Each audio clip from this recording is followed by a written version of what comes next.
So the three main rifles I'll be covering are the LAR, which is also known as the FAL, the M4A1, and finally the AKM.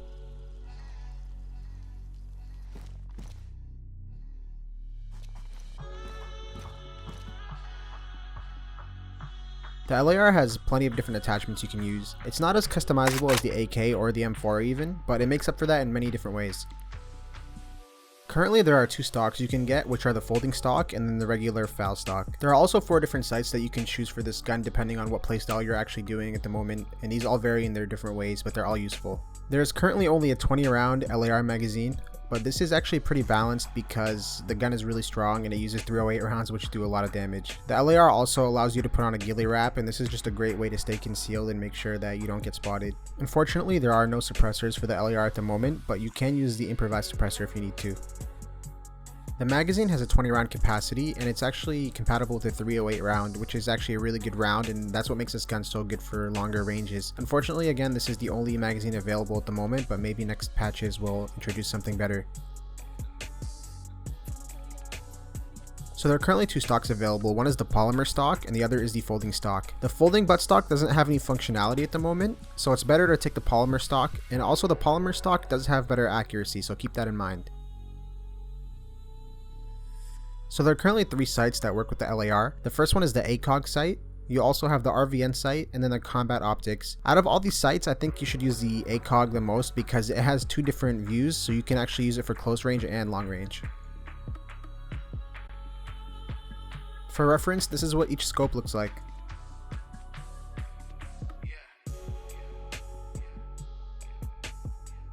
I actually didn't mention the Baraka sights because they're not out for the console players yet, but I'm just going to throw it in here because they will be out fairly soon. So if you have a water bottle and duct tape, you can make yourself an improvised suppressor, which works well in the LAR, and you can attach a ghillie wrap if you can craft that.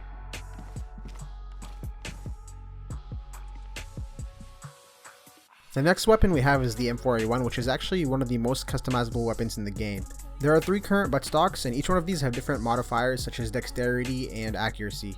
You also have the ACOG, RVN, Combat, Baraka, and Backup Iron sights available. Unlike previous patches, now there is only the 30 round Stanag mag available in the vanilla version. You can also throw the ghillie wrap on this weapon if you have one.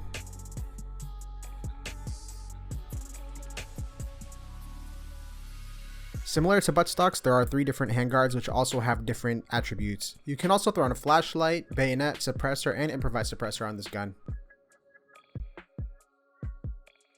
So in my experience, the only mag that's spawning in vanilla is the 30 round Stanag mag. This mag uses 5.56 ammo, and I believe there were a couple more in previous patches that have been removed, but these should be added back soon. You can customize the M4 attachments based on what situation you think you're going to be in. The MP buttstock gives you an accuracy bonus, and the CQB buttstock gives you a dexterity bonus for close range combat. So these are the current scopes that are in the game at the moment. This is the ACOG, RVN, and combat sights, but there is also the reflex and view sight that are going to be added in 1.03 for console players. I prefer the ACOG scope the most just because, again, it has an alternate sight you can use, and it's just good for close and long range. And for reference, this is what the scopes look like on the weapon.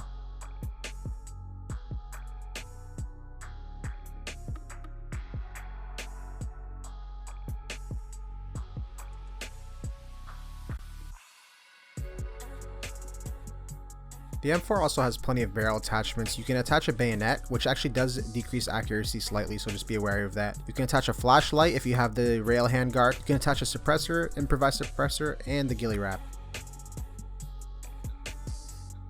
Moving on to handguards, the MP handguard is actually the best for accuracy, which is similar to the buttstock. The only trade-off is that you won't be able to stick stuff onto your gun like flashlights and other scopes. So always just keep this in mind when you're deciding between the two. You know, you either have better accuracy or you have functionality with like flashlights and other stuff.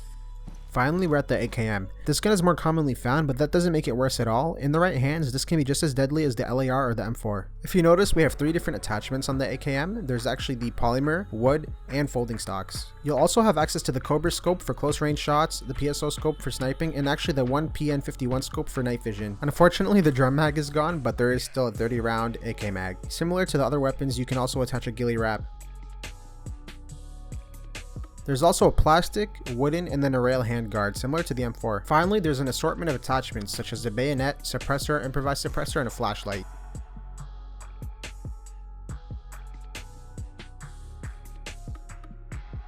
For the AKM, we have a 30 round AKM mag. This is compatible with 7.62x39 rounds. And I just want to say I really missed the 75 drum mag. I really hope that's added back soon because that thing's so fun to use. Interestingly enough, the wood buttstock is actually the best for accuracy, but it is heavier than the other two buttstocks.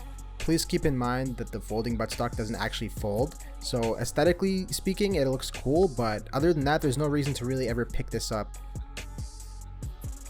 The AKM really shines when it comes to the scopes. It has a PS4 scope, which is amazing for long ranges, and it has a built-in rangefinder, which is useful.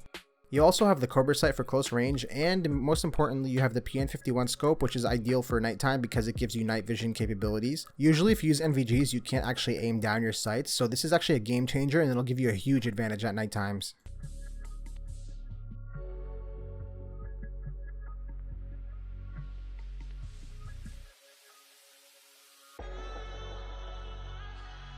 So the AK has decent customizability. You can attach a bayonet, suppressor, bottled suppressor, flashlight, and the ghillie wrap. Finally, we have 3 different handguards. The rail handguard is the worst accuracy wise, but it does give you the option to customize your gun a bit more. The polymer and wooden actually have the same accuracy, so it's better to take the polymer handguard because it weighs less.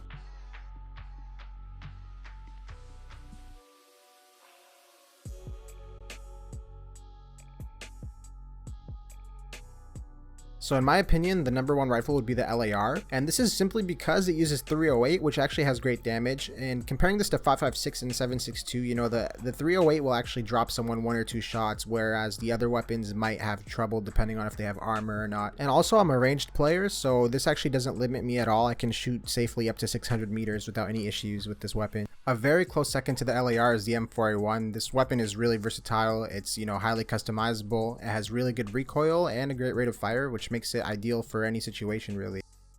I'd have to put the AK third after the other 2 rifles just because it suffers from extremely high recoil, but other than that, like, this gun is amazing. It's really customizable. You can shoot long range with the PSO scope, and its night vision capabilities are super useful. So that'll cover the basics for these rifles for the most part. I do know I left out the 2 new AKs that have been added in the 1.04 update, but I don't want to add them just yet because I know they're not out on console, and second, I haven't been able to use them enough, so I can't really give you like advice on them if I don't really know what the stats are and which attachments are best. So I'll probably do that sometime in the distant future. Just want to thank you guys for watching, commenting, subscribing. I think I must have answered like 600 comments in the past like 2 days, but I've actually enjoyed answering every single one and talking to you guys. I'll shift back to uploading regular Dayz videos now with like sniping and stuff like that, so keep on the lookout for that. And if I don't see you guys by next week, have a great 4th of July vacation, stay safe, have a good time, relax, and I'll see you guys in the next one.